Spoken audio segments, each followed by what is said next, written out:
ইছলাম ধৰ্মী পৰিয়ালৰ মহানুভৱতা 150 বছৰীয়া বৰপেৰা বৰনামঘৰলৈ উছৰ্গা স্বাভিমান স্বৰূপ বৰপেৰাটো উছৰ্গা কৰিবলৈ পাই ধন্য শংকৰ আজানৰ দেশত দেখা গল সম্প্ৰীতিৰ অনন্য নিদৰ্শন গুৰু পূৰ্ণিমাৰ দিনাই যোৰহাট জিলাৰ টিয়কৰ ৰাজৈ অঞ্চলৰ এই পৰিয়ালটিয়ে তেওঁলোকৰ ঘৰত সযতনে ৰখা 150 বছৰ পুৰণি বৰপেৰাটো আনুষ্ঠানিকভাৱে মাধৱদেৱ প্ৰতিষ্ঠিত ঐতিহাসিক ঢেকীয়াখোৱা বৰনামঘৰৰ সংগ্ৰহালয়লৈ প্ৰেৰণ কৰে নামঘৰ পৰিচালনা সমিতিয়েও আন্তৰিকতাৰে এই সম্পদ ভাগি গ্ৰহণ কৰি যি মহানুভৱতা দেখুৱালে তাত তেওঁলোক উৎফুল্লিত হৈ পৰিছে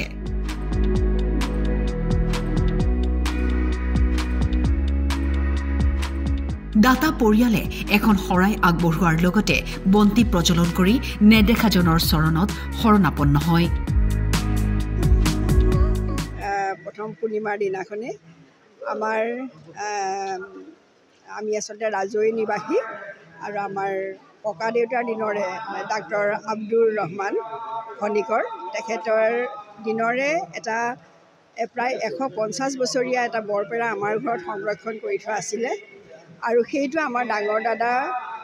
স্বৰ্গীয় ৰফিকুৰ ৰহমান খনিকৰৰ নামত আমাৰ পৰিয়ালবৰ্গৰ হৈ আজি এই ঐতিহ্যমণ্ডিত এই শ্ৰী শ্ৰী মাধৱদেৱ প্ৰতিষ্ঠিত ঢেকীয়াখোৱা বৰনামঘৰ যিটো আমাৰ সম্প্ৰীতিৰ প্ৰতীক তাত আমি এটা ইয়ালৈ আমি উপহাৰ স্বৰূপে আগবঢ়াবলৈ পাই আমি নথৈ আনন্দিত হৈছোঁ আৰু নামঘৰৰ কমিটিয়েও যেতিয়া আমি যোগাযোগ কৰিছিলোঁ তেওঁলোকে অতি আগ্ৰহেৰে এই বৰপেৰাটো সুন্দৰভাৱে সংৰক্ষণ কৰি ৰাইজৰ কামৰ বাবে আদৰি লোৱাত আমি যথেষ্ট সুখী ইপিনে সম্প্ৰতি সমাজ জীৱনৰ পৰা হেৰাই যোৱা নৱপ্ৰজন্মৰ বাবে অচিনাকি বৰপেৰাটো ঐতিহাসিক ঢেকীয়াখোৱা বৰনামঘৰলৈ উছৰ্গা কৰা কাৰ্যক প্ৰশংসা কৰিছে সকলোৱে এই বৰনামঘৰ ভাগি মহাপুৰুষ মাধৱপুৰুষে এগছি গুৰুবন্তি জ্বলাই এই পবিত্ৰ তীৰ্থক্ষেত্ৰ প্ৰতিষ্ঠা কৰিছিল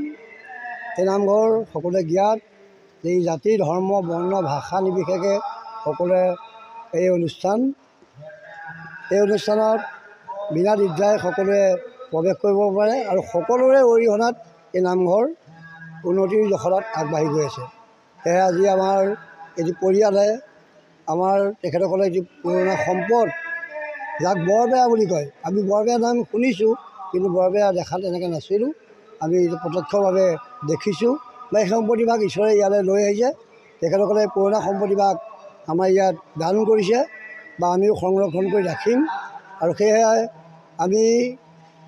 এই পুৰণা যি সম্পদ এই সম্পদভাগ দৰ্শন কৰিব পৰাকৈ যদি আমি ৰাখিব পাৰোঁ যাৰ নাম বৰপেৰা আজিকালি ল'ৰা ছোৱালীয়ে বৰপেৰা চিনিয়ে নাপায় তথাপিতো আমি ভাল ধৰণে যেনেকৈ আমাৰ গুৰুজনৰ মুখাভাগ আমি সংৰক্ষণ কৰি আহিছোঁ বা তেনেকুৱা আমাৰ যিখিনি পুৰণা সম্পদ আমিতো মিউজিয়াম বনাম বুলি কৈ আছোঁ যে মিউজিয়ামত হ'লেও আমি ৰাখি এই বৰপেৰাভাগ ৰাইজক আমি দেখুৱাম আৰু তেখেতসকলৰ পৰিয়ালৰ সকলোজনকে আমি আশীৰ্বাদ কৰিছোঁ